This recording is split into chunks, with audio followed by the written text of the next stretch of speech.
بسم الله الرحمن الرحيم. waxaan halkan ka salaamayaa dhammaan ummadda Soomaaliyeed.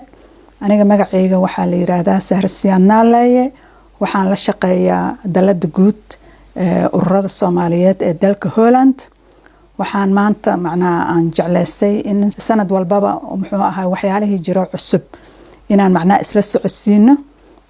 sida la socotiin hadda waxaa bilowday waqtiyadii muxuu ahaayay fasaxyada oo dad badan waxay u noqonayaan muxuu ahaayay wadankan aan ku noolnahay oo Holland. waxyaalo badan ayaa sharci ka yaalo oo marar badan aan ka hadalnay oo ugu horeeyo muxuu ahaayay gudniinka gabdhaha oo wadankan mamnuuc ka ah, sharcina ka yaalo oo muxuu ahaayay dadka wacyigelin badan laga sameeyay. haddana fariintayna way ku socotaa waalidiinta inay arrimahaasi ka digtoonaadaan, muxuu ahaayay arrimahaasna ay ka waantoobaan dhinaca gudniinka muxuu ahaayay gabdhaha. waxaan kale oo rabaa inaan muxuu ahaayay halkan fariin kale aan uga faro ummadda Soomaaliyeed, gaar ahaan ummadan halkan degan oo fasax u aadaysa wadankii. sida ogtihiin ilmo badan ayaa waxa loo celiyaa wax lagu magacaabo dhaqan celin. dhaqan celintaas waa santaro badan oo meelo badan laga furo oo wadanka Soomaaliya kamid ah ilaa hataa Kenya ka furan oo loogu magac daray muxuu ahaayay dhaqan celinta, xarumaha dhaqan celinta oo ilmihii lagu barayo ama af Soomaaligii ama muxuu ahaayay waalidiintii ay dib ugu noqonayaan. ujeedada waalidiinta waa inay ilmahaasi af Soomaaliga si fiican u bartaan ama dhaqankii ama quraankii ayaa laga wadaa.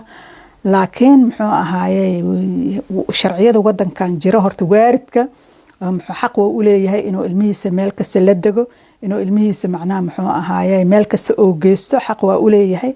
laakiin midda ugu muhiimsan waxa ilmihii inay daryeelkii dhinacii caafimaadka, dhinacii waxbarashada, dhinacii nolosha inay helaan. weli waxa la sii jeceliyay inay waalidiinta ama hooyadii ha ahaato ama aabaha ha ahaato inay ay la joogaan.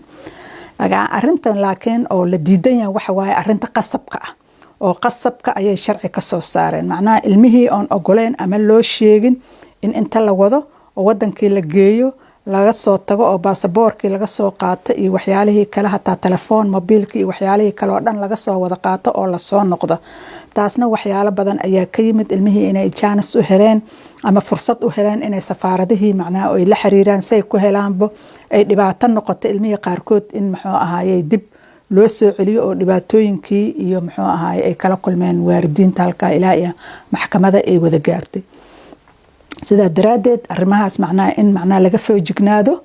waa ku celinaya waalidka xaq u leeyahay inuu meel kasta ilmihiisa oo geysto, laakiin arrintaas qasabka ah ayaa sharci ka yaala oo 284 tirsigiisu yahay in la ogaado loo baahan yahay. marka waxyaalahaas oo dhan ayaa jira inaan ka taxadirna loo baahan yahay. midaasna waxaa keena marka hore waxay ka timid muxuu ahaay barbaarinta iyo muxuu ahaayay iyo xiriirka caruurtaada aad la leedahay. walaalayaal sida la socotiin waxaan joognaa wadan aan ugu af ahayn, ugu caado ahayn, ugu diin ahayn.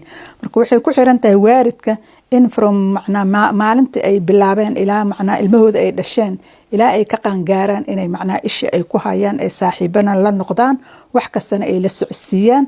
wadankan ayaga naftirkooda sharciyay leeyihiin. waxaan la leeyahay free ma qabaan cid kasta oo family oo Holland degan naftirkooda guri kasta wuxuu leeyahay sharcigiisa oo u gaar ah. muxuu ahaa ilmaha intay yaryar yihiin waalidka inuu gacanta ku hayo.